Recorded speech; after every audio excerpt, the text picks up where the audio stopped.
He lied when you beat him the first time in Iowa. And, when he became president, I had a choice to make. I could be pissed. I could be pissed off at what he'd done. But if I was going to do that, he'd just been elected president. I got a job. I got a job to represent 30 million Texans. And frankly, if I was going to let my hurt feelings make me say I'm not going to work with you, I needed to be prepared to resign my job and go home. And I made a decision then. I got on a plane. I flew to Trump Tower. I sat down with him, spent 4.5 hours. This is the week after the general election in 2016. And what I told him then, I said, Mr. President, we have an historic situation. The voters have given us control of the White House and both houses of Congress. We can't waste this. And I told him then, I said, listen, I want to roll up my sleeves and go to work and lead the effort to deliver on our promises. And as I look back to the Trump presidency, I think we accomplished incredible victories for the American people. But this moment, what you said there, you talked about your family. They targeted not just your dad, but also your wife.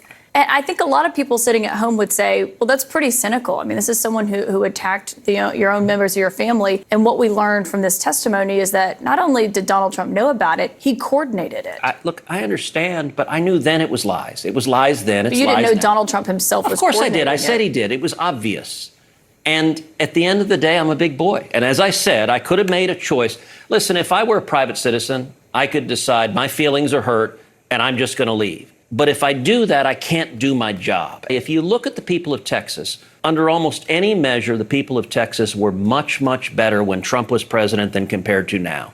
We had the lowest unemployment rate in 50 years. But do you think of the tactics that he used to get where he was? I don't like him. I can't stand him. Do you think he would have been the nominee had he not done stuff like that? I don't know. I think Donald Trump is a unique character in American history.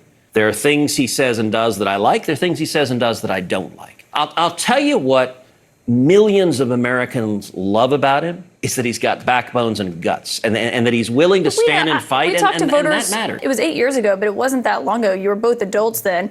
And you said that Trump didn't know the difference between truth and lies, that he lies practically every word that comes out of his mouth. And you said it was straight out of a psychology textbook, that his response to an accusation is to accuse everyone else of lying. I mean, do you feel differently now, despite working together? He says all sorts of things I wish he didn't say. I value civility in politics. I think we should treat each other with respect, even if we disagree with each other.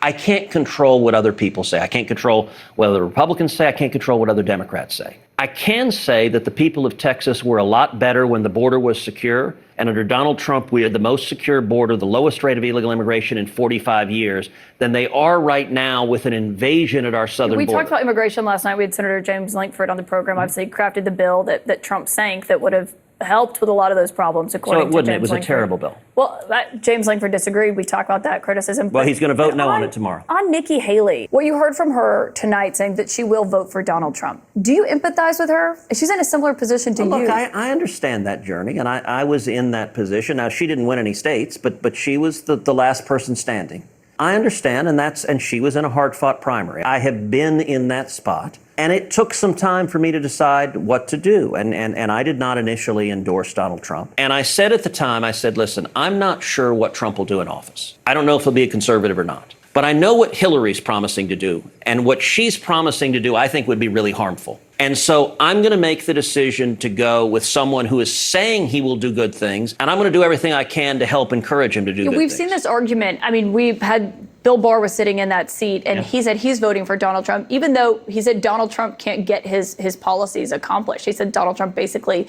gets in his own way. But I do want to ask you about the election. You were the first senator to object to the votes. Mm-hmm.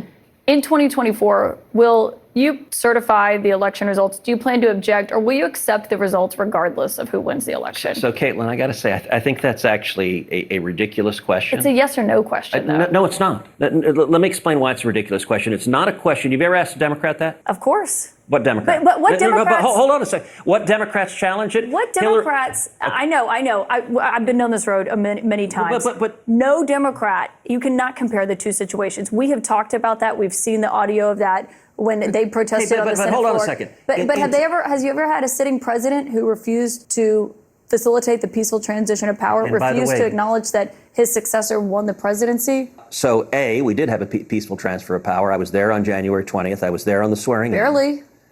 B, if you look at in 2000, Democrats went to the Senate, or 2001, Democrats went to the Senate floor and objected to George W. Bush. In And what the vice 2004, president they do? went and objected. And what did the president do? In 2016, Democrats went and objected to Donald Trump. And so, look, And what happened in 2016? Because I remember a guy named Joe Biden was vice president, and he went to the Senate floor and certified the votes. Am I wrong? So you're asking, will you promise no matter what to agree an election is illegitimate regardless of what happens? And that would be an absurd thing to claim. Like, we have an entire election law system that people challenge elections get overturned, voter fraud gets proven. That happens all the time. And the media engages in this weird game post Donald Trump that you insist no voter fraud has ever existed. Why does every state have laws in place to challenge voter fraud if it occurs? The media Why do you have doesn't- election challenges? This isn't a game. There was no It is a widespread game. voter fraud. You only ask Republicans that. You Because ask it was Republicans who tried to block the transition of power.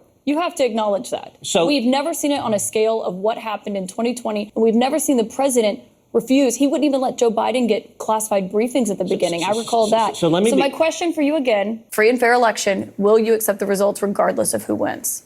Look, if the Democrats win, I will accept the result, but I'm not going to ignore fraud But was there regardless fraud of in what happens. 2020? Of course there was fraud in No, 2020. there wasn't, and you still objected. Oh, you know for a fact there was zero voter fraud. Really? What's your basis for that? Show me your evidence. We've spoken with Governor Kemp. They did 3 hand recounts in the state of Georgia. The director of CISA said that it was the safest, most legitimate election. But in you're United saying zero States voter history. fraud occurred. That's what These you are just said. Nothing that would have changed the outcome Okay, of that but that's a election. different statement. But no, it's not. Because if Yes, it wouldn't it have is. changed You the said there was no voter fraud. there was no voter fraud that would have changed the outcome of the election, and you know that, Senator. So what I know is that what I stood on the Senate floor and objected, what I called for, I'll tell you, I wrestled with what to do in that circumstance. And the reason I wrestled with it is because I think there was significant voter fraud in 2020. And You wanted the 10-day commission, I know, but was there voter fraud that would have changed the outcome of the election? But do you know why I wanted a 10-day commission? Because I tried to look, I'm a Supreme Court litigator. I argue cases in front of the Supreme Court. I know. I tried to look through history and precedent, and the best precedent I could find was the election of 1876. 1876 was between Rutherford B. Hayes and Samuel Tilden. And what happened there were serious allegations of voter fraud, and Congress didn't throw its hands up and say, you know what? CNN demanded that I accept the results no matter what, so ignore the fraud. I got to go. But hold on. What did Congress do in 1876? What did Congress do in 1876? How did the president handle it? What did Congress do in 1876? Senator, I have to know, you can't answer yes or no to this question. I'm asking a question. What did Congress do in 1876? You can't answer yes or no to this question. And Republicans, can you answer my question? Why are you refusing to answer my question? I'm conducting the interview with all due respect, Senator. And let me ask you, Republicans have twisted themselves in knots. It's just a yes or no question. I'm not twisting myself. I'm answering your question. You just don't like my answer. And what's your answer? Is it yes or is it no? So in 1876, what Congress did is it appointed an election commission. It consisted of 15 people. 5 House members, 5 senators, 5 Supreme Court justices. The Election Commission was charged with studying the evidence and making a determination of what voter fraud occurred, and that determined the winner.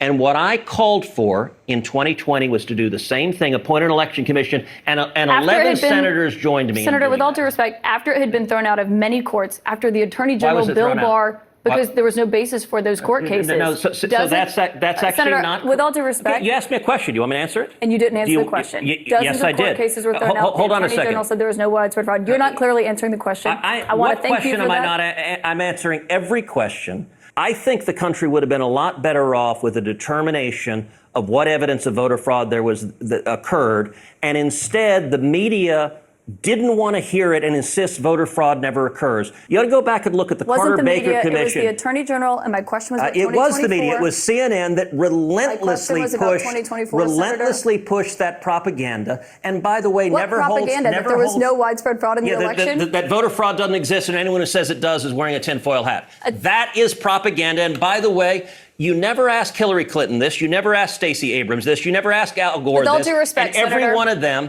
said the Republicans who won were illegitimate. I haven't had any of them on my show. We'll talk to them. But I don't remember there being a president who was refusing to turn over the transition of power and facilitate in it. And Trump didn't either. Joe My Biden question was about became president. 2024. You did not answer it. Let me say a final point Ted for you. Cruz, You we're said out of they time. haven't come. Thank you very much, My Senator opponent, Ted Colin Cruz. Allred, hasn't either. He ought to come to your show. Senator Ted Cruz, no answer to that question. Thank you very much.